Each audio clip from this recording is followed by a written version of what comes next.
city before me. The King's Bridge is gone. Oh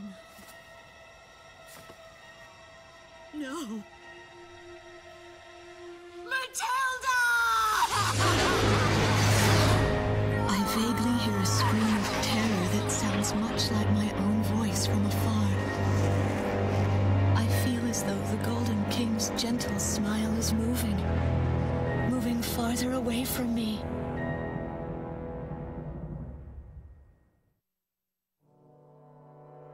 Every now and then, I tell my daughter the story of the night some years ago. A night when the sky was radiant with shooting stars. That night, your father and I made countless wishes together. An asteroid called Ulysses came into Earth's orbit and disintegrated into millions of pieces, which poured down on the land below. As we watched the shooting stars that night, fragments from the asteroid rained down on our eastern neighbor, Estovakia, damaging a great deal of their infrastructure and devastating their economy. Soon after, the news reported that their nation had fallen into a civil war, one that would last for years. Eventually, the internal strife was brought to an end when the generals came into power. In the midst of hardship, the citizens of Estovakia were convinced that the only way they could recover as a nation was to rely on a military government led by these generals. Before long, they went so far as to invade our nation, the Republic of Ameria. Our military was forced to retreat to Kesid, an island far to the west. My husband, a fighter pilot, also hasn't come home since.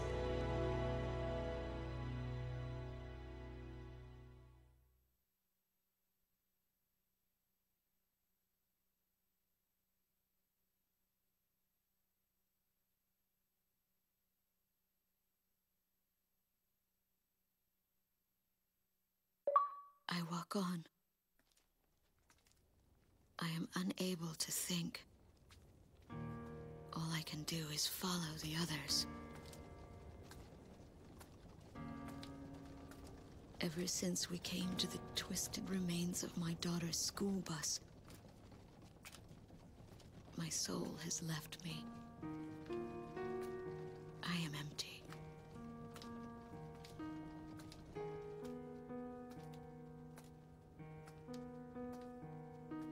Some of our tanks are parked at the approach to the bridge. Move! Let's pick up the pace, people! There's a train still running on the other side of the river. She goes all the way out to the edge of the border. We've got to blast this bridge before the enemy gets a hold of it. So move it or lose it, people! Here I see the wreckage of a jet that was shot down. On what's left of the nose, I can make out some writing. Melissa. It's my name. What a cruel twist of fate for me to see this. My pilot husband, who had left for work that day with the same loving look on his face as always. He had painted my name on his angel.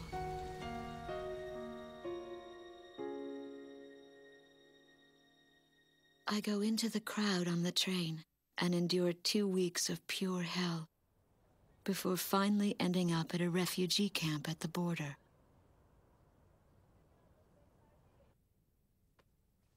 I don't know any of the names on the list. My compatriots, who have now become refugees, gather around a single radio to listen to the broadcast.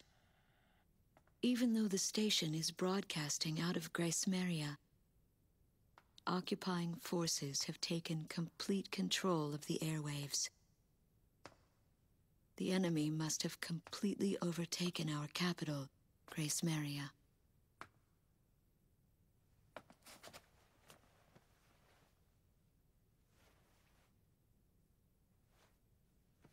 And although newer parts of the city have suffered considerable damage, the castle and a significant section of the old quarter have escaped relatively unscathed. The castle's okay. However, Thank God. the announcer went on to say that our castle was robbed of countless antiquities that once were elaborately displayed in our castle. Stripped bare.